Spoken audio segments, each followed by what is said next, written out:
आजाद Hindustan live, सच के साथ। विजय सिंह बैंसला आज सवाई माधोपुर के दौरे पर रहे। इस दौरान उन्होंने प्रेस वार्ता की। गुर्जर आरक्षण संघर्ष समिति के अध्यक्ष विजय सिंह बैंसला आज सवाई माधोपुर के दौरे पर रहे। इस दौरान उन्होंने प्रेस वार्ता की। प्रेस वार्ता के दौरान विजय सिंह बैंसला ने एमबीसी के विधायकों से इस्तीफे की मांग की है। विधायकों के इस्तीफे नहीं देने पर पूरे राजस्थान में उनका विरोध किए जाने की भी चेतावनी दी।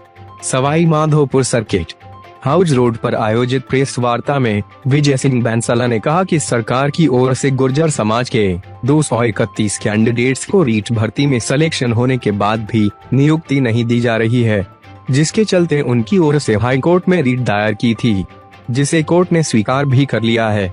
अब सरकार कोर्ट से तथ्यों को छिपा रही है, जबकि एमबीसी को आरक्षण देने के विधेयक के दौरान ओबीसी में आरक्षण यथावत रखने की बात कही गई थी, जिसके चलते एमबीसी समाज में गहरा रोष व्याप्त है, जिसके चलते समाज की ओर से एमबीसी के सभी 8 विधायकों से नैतिकता के आधार पर इस्तीफे की पेशकश की गई है। अगर इन विधायकों की ओर से समाज हित में सरकार के सामने बात नहीं रखी जा सकती है तो उन्हें उनके पद पर रहने का कोई अधिकार नहीं है। उनका पद पर बना रहना 73 लोगों की शहादत का अपमान है। अगर विधायकों की ओर से इस्तीफा नहीं दिया जाता है तो पूरे राजस्थान में समाज की ओर से उनका विरोध किया जाएगा। सवाई माधोपुर से हेमेंद्र शर्मा की रिपोर्ट। एक जो मामला चल रहा है उसमें आपने जो राज्य सरकार का जिस तरीके का जो रवैया है उसके खिलाफ आपने याचिका भी दायर की है। उसके बावजूद भी जो जनप्रतिनिधि है, सरकार है, उसका पूरी तरीके से एमबीसी वर्ग के प्रति जो रवैया है वो पूरी तरीके से उपेक्षित है। अब आपका क्या कदम है? देखिए, अगर एमबीसी समाज के वोटों से जीत करके कोई सत्ता में बैठता है और फिर उसी एमबीसी समाज को नज़रअंदाज करता है तो एमबीसी समाज उसको झेलेगा थोड़ी, उनका तो विरोध होगा।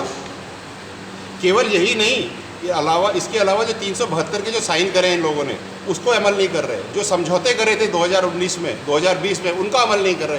ये लोग समाज के लिए कोई काम कर ही नहीं रहे तो समाज क्यों इनकी सुनेगा? अब क्या डिसीजन है? यदि इन्होंने हमारी बात नहीं मानी, हमारी मतलब पूरे समाज की बात नहीं मानी, एमबीसी समाज की बात नहीं मानी, इनसे जो इस्तीफे की जो पेशकश मांगी है समाज हित में, अगर नहीं करेंगे तो ऑब्वियसली इनका विरोध होगा। सब जगह विरोध हो रहा है और आज तो साफ खुले में आ गई है।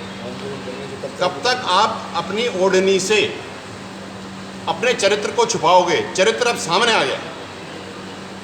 बहुत दुख है मेरे को इस बात का कि आप जानते हुए भी, सत्ता में बैठे हुए भी, आपने युवाओं के भविष्य को नज़रअंदाज किया अपनी राजनीतिक पहल के लिए। अफसोस 73 लोगों ने अपनी जान इसलिए नहीं गंवाई थी कि आप सत्ता में बैठ करके आने वाले भविष्य को ख़त्म करें। नहीं चलेगा ये सब। आप इस्तीफे की मांग करते हैं इनकी? हम इन पूरा समाज, एमबीसी समाज, इन एमबीसी में, एमबीसी के जितने भी राजनेता बैठे हैं सरकार में जीते हुए, उन सब के इस्तीफे की मांग करता है नैतिक तौर पे, क्योंकि इनकी जो जीत है इनकी जीत नहीं है। इनकी जीत में 73 शहीदों का लहू लगा हुआ है। अगर शहीदों ने अपनी जान नहीं दी होती, जागरूकता आती नहीं और समाज सामने खड़ा नहीं होता तो ये जीतते नहीं। इनमें से कोई भी गंगानगर से नहीं लड़ा है, ये एमबीसी समाज के बाहुल क्षेत्रों से लड़े हैं। अगर आप समाज के साथ नहीं खड़े होंगे तो समाज आपके साथ नहीं खड़ा होगा। अगर ये इस्तीफा चाह के नहीं, हम मजबूरी में विरोध में आ रहे हैं क्योंकि थक गए हैं हम, और हमको इनका इस्तीफा चाहिए।